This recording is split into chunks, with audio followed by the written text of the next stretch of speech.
you ask ChatGPT to generate a bunch of test ideas. Don't use them.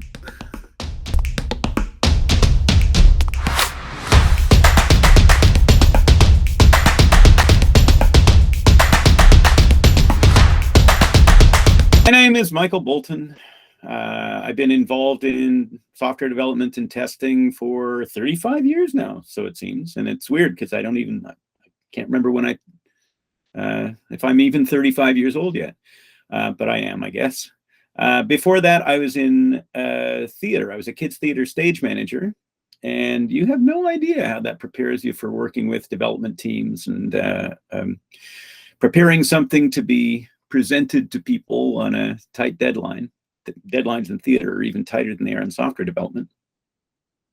Through the 1990s, I worked for a company called QuarterDeck, in which I was a tech support person, a tester, a program manager, a developer, a documenter, then a program manager again.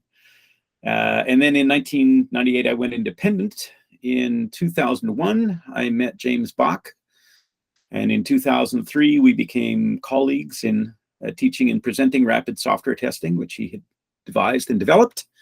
And in 2006, I became co-author of that material. And I've been presenting rapid software testing approaches and training and writings all around the world ever since then. So it's 20 years I've been involved in rapid software testing.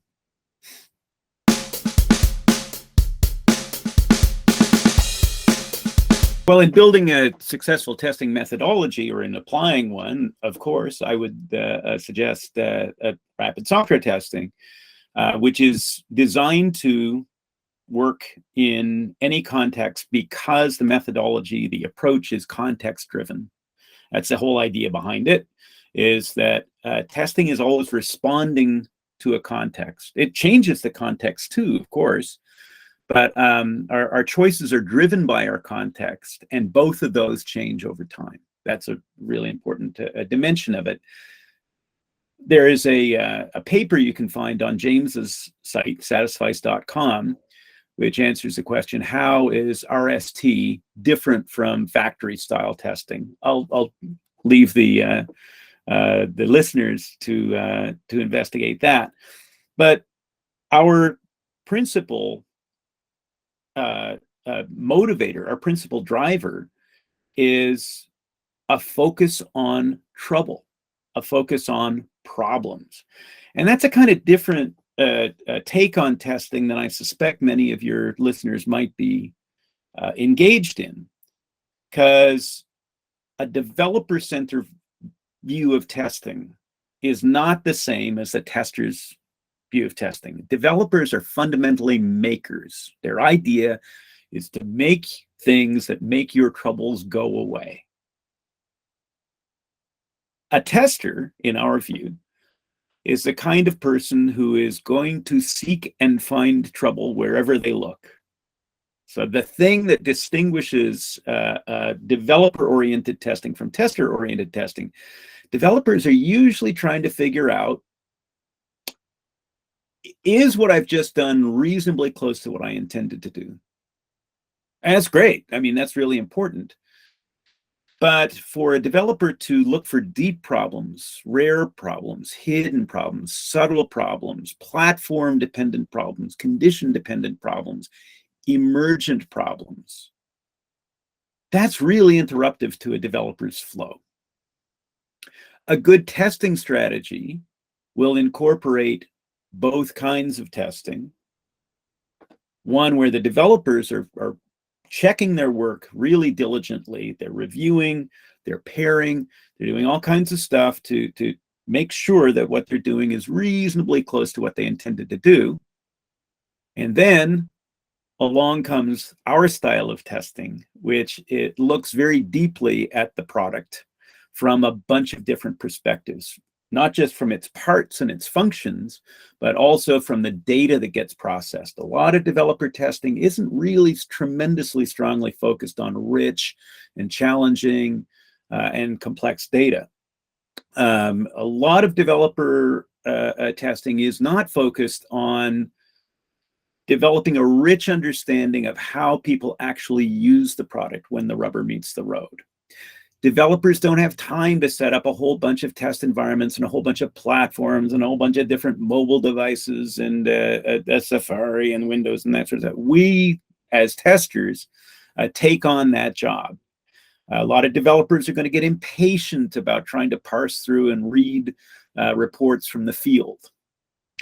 So a good testing strategy encompasses, from our perspective, understanding your environment and your context, the factors that drive that, the mission of testing, the information that's available to you, your relationships as a tester with the developers, your relationships as a tester with the test team, the equipment and tools that are available to you or that you're going to need or that you're going to have to develop and build, the schedule, how time in the project environment affects what you're going to do. Then the item under test, of course, that's a powerful influence on the strategy. The kind of strategy that you're going to apply to testing a game is very different from the strategy that you're going to apply to a banking application, which is still different from a medical device, which is still different from some sort of social networking chattering tool. So all those things are influential on the strategy. And then so finally are the deliverables. That is what people anticipate and require from testing, what they desire from it. So a strategy is risk-focused,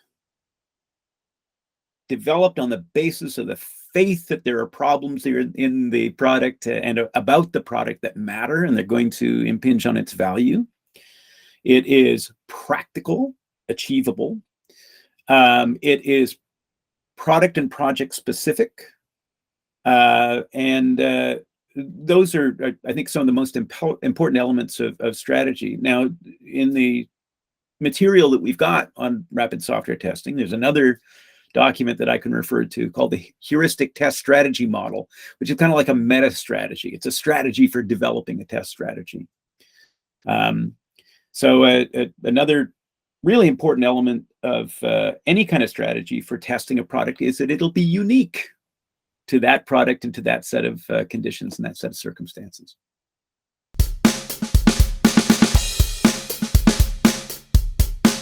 Give up on the idea. Testing is not manual and testing is not automated. What's the strategy for transitioning from a manual development to automated development? There isn't one, because development is not an automated or manual process. It's a cognitive process. It's a social process. It's an intellectual process. Testing is the same. Management is the same. Nobody talks about transitioning from automated management to from manual management to automated management. Nobody talks about going from manual journalism to automated journalism. Nobody talks about going from manual research to automated research. Let us think instead of that stuff that people call automated testing. It's not. It's not automated testing. It is automated output checking, checking the output of some mechanistic process using mechanistic means to do the check. That can be automated. But the testing part, to make that a test, requires intention, and it requires design, and it requires encoding, that is, explaining to the machine how the elements of this task are going to be performed. Now, the check, that part in the middle, the part that can be accomplished by the machine, that can be automated. But then, when the check stops, testing starts again. Testing is the application of an oracle, a principle, or a means by which we recognize a problem. And just because a check is run red doesn't mean that there's a problem in the product. There might be a problem in the check code. There might be a problem in the environment. There might be a problem in our conception, our misunderstanding between what the check is supposed to be checking, what the product actually does. So the check could be right and the product could be right, but they don't match up. They don't meet. So stop thinking in terms of automated testing and start thinking of automated checking as a tool that we would use, just like editors, human editors, use automated spell checkers in order to check their work. Just like developers turn on compiler checking in order to check some of the things in the product. That doesn't involve a transition. That just involves an application of a certain kind of tooling. The other thing that drives me crazy about automated testing, so-called, is that it absolutely ignores all of the other ways in which we could use tools in order to help us test, to generate data, to configure and to reconfigure the machines, to analyze, parse, search, sort data and output, to model the product in various interesting ways. All these things are applications of tools, and they're normal for testers. This is not a transition. This is just about deepening your skill and deepening your perspectives on how to use tools in testing. So that's a trigger question for me, in that for essentially my entire career in this silly business, we've been trying to get people to think and speak more articulately and more clearly about testing. And one of those dimensions is, instead of talking about automated testing, let's talk about using tools in powerful ways, of which automated checking is only one. And, by the way, is something that is mostly oriented towards the developer kind of testing that I was talking about earlier. Output checking of your work, that makes a whole bunch of sense when you want to check specific facts algorithmically. But testing is so much more than that. Testing is a heuristic process, not an algorithmic one.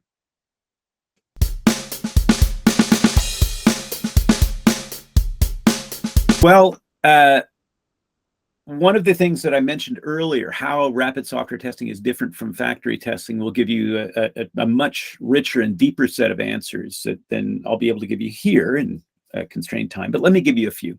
Number one, software development and software testing are fundamentally human social processes. And they go awry, they go off the rails for all the reasons that all human social processes go off the rails. Misunderstanding, driven by economic considerations, driven by ambition, driven by and influenced by risk and reward.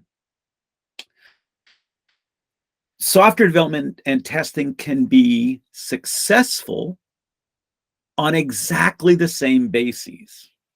It's not right. It's one of the things that I learned from a fellow named Simon Schaffer, historian of science. It's not right to think that social considerations only ever wreck science. They're why science succeeds. And those social forces are why testing succeeds too, why development succeeds. People working together to accomplish a mission.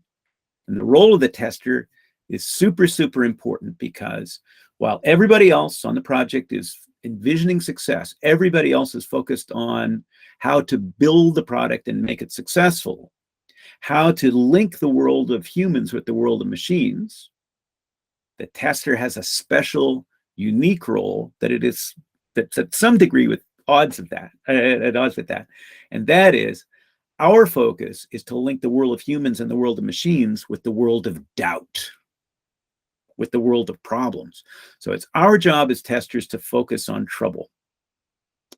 In rapid software testing, we're trying to do that in the fastest, most efficient, least expensive way that we can do, and still provide excellent results in achieving the mission of testing, which is finding problems that matter before it's too late, before they become too expensive. That, among other things, means that we're not going to advocate for $10 million testing when a $10 test will do. It also means that we are going to have to focus on the tester as the center of testing, not the tools, not the documentation, not the process model, but the tester and his or her skills and heuristics, the means by which we solve problems. Those are all fallible. Any way we have of solving a problem might work in one context, might not work in another context. So a focus on heuristics is a key element of rapid software testing. But the central thing is we're focusing on the skill set and the mindset of the tester to find trouble before it's too late. And that means developing tester skill and being conscious of where skills are being applied, where they might be missing, where they might be absent, where we're going to have to either develop our own personal skills or join with other people in order to accomplish the missions of testing. There's a series of blog posts, 3 fairly short blog posts that James and I wrote on the subject. This one's hosted on my site on developsense.com. Just look for rapid software testing premises, or the premises of rapid software testing, and you'll find them there in more detail.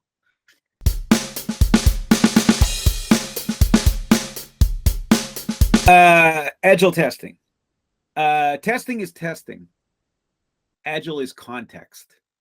Okay, I always try to give credit to our friend Scott Barber for that pithy little way of saying it.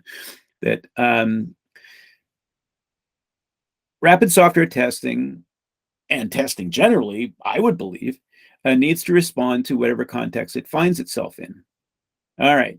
So one of the things that the Manifesto for Agile Development focuses on is individuals and interactions over processes and tools. They misstated that, I think. I think what they meant was process models, because interactions are processes. And interactions between individuals are processes. The software development, that's processes too. But I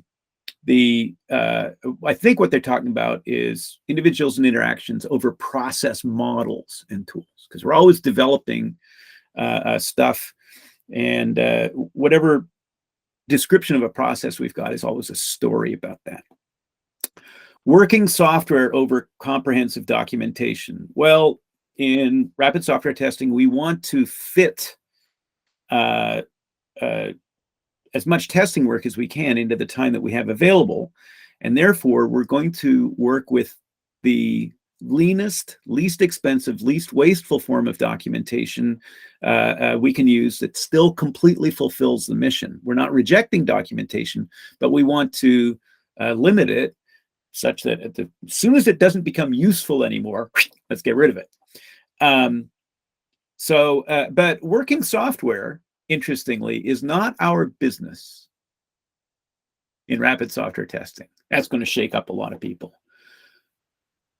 What we want is awareness of the software, knowledge about the software. If it's working, great. If it's not working, we want to know about that. We want people to know about that. So rather than working software, one little modification that we might make if we were chartering the Manifesto for Agile Development, from a tester's perspective, it's the truth about software, or truths about it based on various people's perspectives. Customer collaboration over negotiated contracts. You know, that's really interesting, because a lot of what we hear about in talk from Agilists about testing is we hear specifically about this thing they call contract testing. Once again, a misnomer. It is, if you want to call it something to do with a contract, it's contract checking to see that this set of inputs returns that set of outputs. Far more important for us is not just the notion of, is the output correct, but does the product solve the problem that it's intended to solve? And are there problems associated with that? Maybe the product doesn't solve the customer's initial problem. Maybe it does, but maybe it introduces new problems along the way. Or maybe it solves only part of the problem, and as testers, we want to investigate that. So we are, in that sense, laser focused on customer collaboration. We need to think in terms of how the outsiders are going to be interacting with the product, not the insiders. And a big risk, it seems to me, in the way that a lot of people frame software development in agile context, is they're really, really focused on the insiders, on the builder's perspective on the product, and not so much on the outsiders. Now, sometimes that gets taken up in developing our intentions for the product, but as an outsider, as a critic to the development process, sometimes my role, I don't see that being honored very well. I see that we go by our impressions of what we want the users to use. So in the future, one of the things I would hope, there was talk really, really on about developers and customers being in the same place. I would hope that in a lot of cases, testers would get the opportunity to immerse themselves in the customer's world, like sociologists or anthropologists, hang out with the customers, work with them, interact with them in doing their jobs, observe that closely, so that we have a good perspective on how the software fulfills and fails to fulfill the tasks that the users are intended to accomplish. I don't see very much of that in the testing world, and it'd be really good to see a whole bunch more of it, because that's how we're going to find deeper problems. On the other hand, that's why customer support is a great migration path for people in a development organization. If you have experience in customer support, you're going to have a whole set of insights into how customers interact with the product and how they use the product, how they experience problems in the product, that informs what testing is really all about to us from a tester's perspective. Testing is experiencing, exploring, and experimenting with the product. And as I say, in the agile testing world, the focus, it seems to me, often is on the functions of the product, checking the output. And that is, of course, important, but it's by no means the only thing there is. Now, there's a fourth element in the manifesto. What have I left out? Working software over comprehensive documentation, individual action tools, customer collaboration over negotiated contracts, and responding to change versus following a plan. Of course, testing has to do that. Of course, we have to respond to change. The product is changing all the time. And therefore, our strategy for testing, it needs to be changing all the time as well, shifting and adapting to what's going on in the project. This whole following a plan bit, that sounds a lot like contract testing, doesn't it? That sounds like negotiated contracts. So our sense of how to test in a project is much wider and much broader than what gets consumed in certain developer kind of driven notions of what testing is in agile contexts.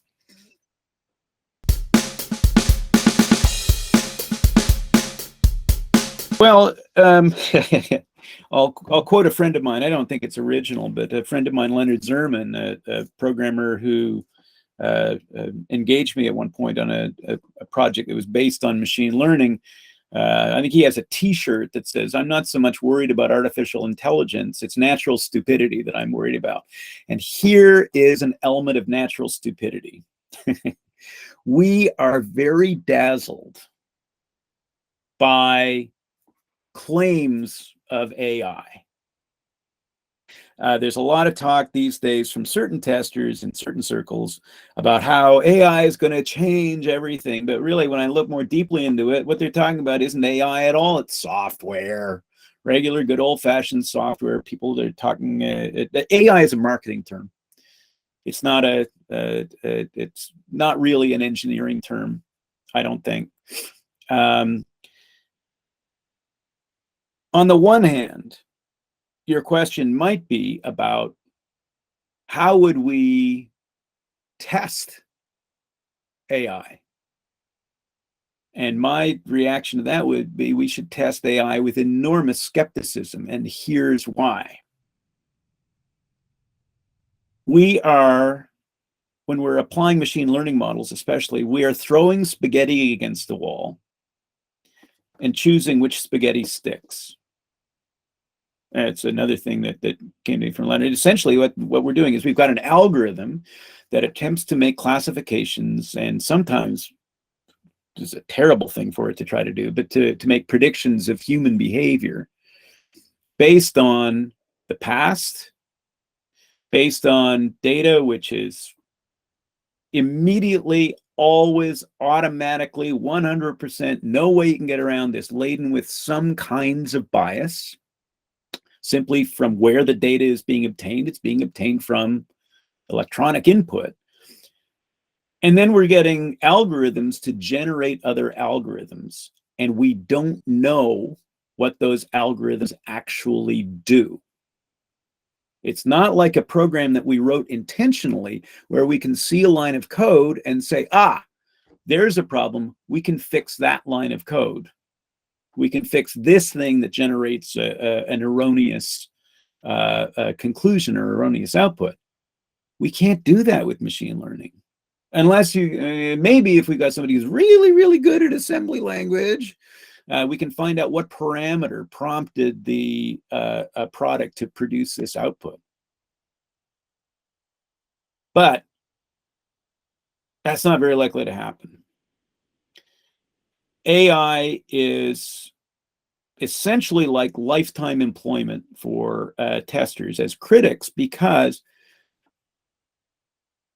we don't have any means by which we can check the code and review the code and read the code. And that means what we're going to have to do is have testers who are focused on being able to exploit the product, to use the product in ways that cause it to spit out its problems. For our kind of testers, that's feasible. For the kind of testers that depend on a step-by-step, formally described, procedurally structured process of automated checking, that stuff is hopeless in the domain of AI. Absolutely hopeless. So that's one thing. On applying AI in testing, here's one thing you could do. You can use it as a jiggler.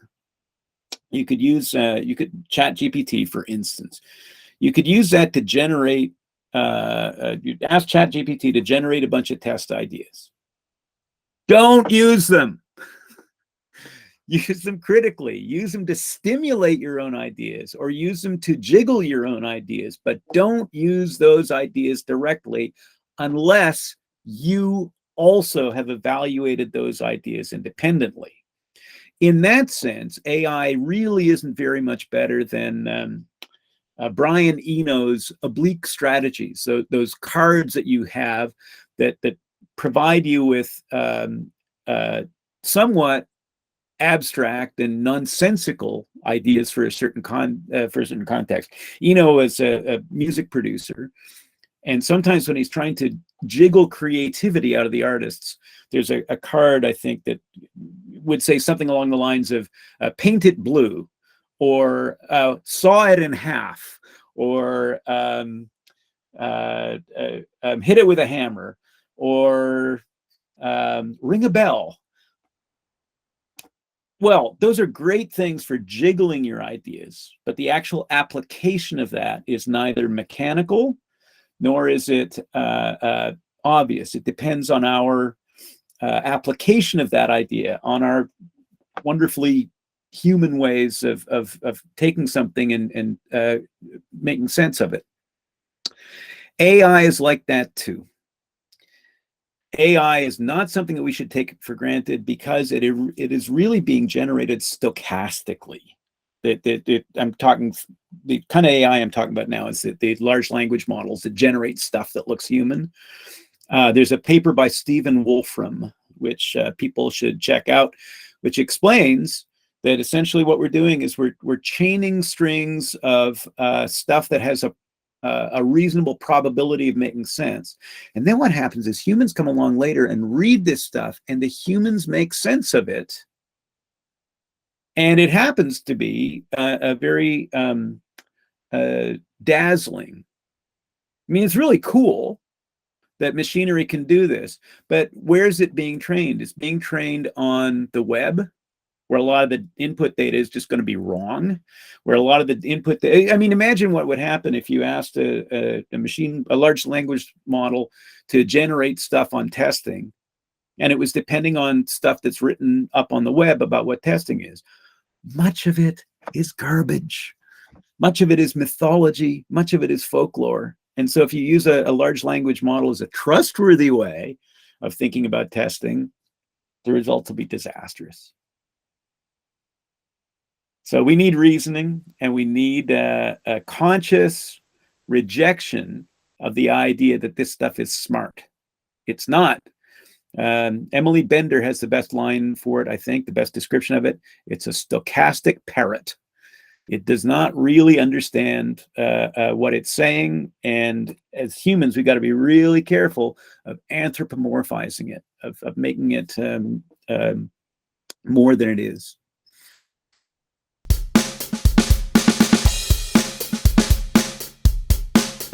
Many people arrive in the testing world from somewhere else. Universities and colleges and a formal education of various kinds don't spend a lot of time talking about testing. And so it's unlikely, it can happen, but it's unlikely that somebody will emerge from university saying, I want to be a tester. But in the group of testers I know and that I'm aware of, some have been musicians, some have been social scientists, some have been journalists, some have been software developers, some have been tech support people. There's any number of places from which you can come. So when you start, that's totally up to you. You very often, I notice that people very often fall into this career by happenstance and by accident, and that's great. That's great because we need a wide variety of people from a wide variety of disciplines, cultural backgrounds, ethnic backgrounds, educational backgrounds, temperaments, skills, preferences. All of those things make for a richer testing community. And we need that because what we need more than anything else in testing is we need an outsider's perspective. Any testing that's based on what the developers think, how code is made, if it is only that, it's going to be really, really limited. It's going to be really, really limited.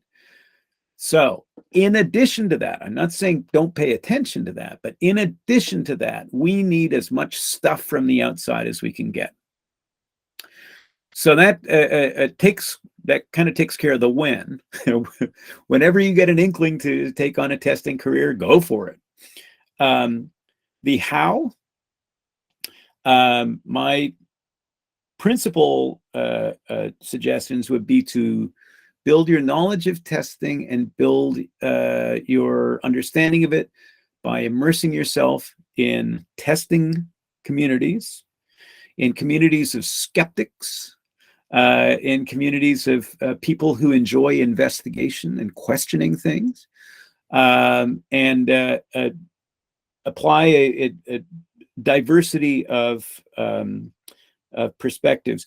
Take whatever interests you and figure out a way to link it back to critical inquiry about products and projects. That's what I would recommend.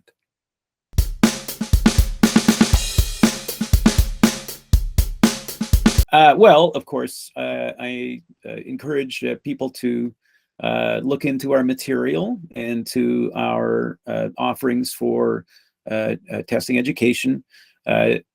developsense.com is my site. Satisfice.com is James Bach's site. And from there, lots of other stuff you can find.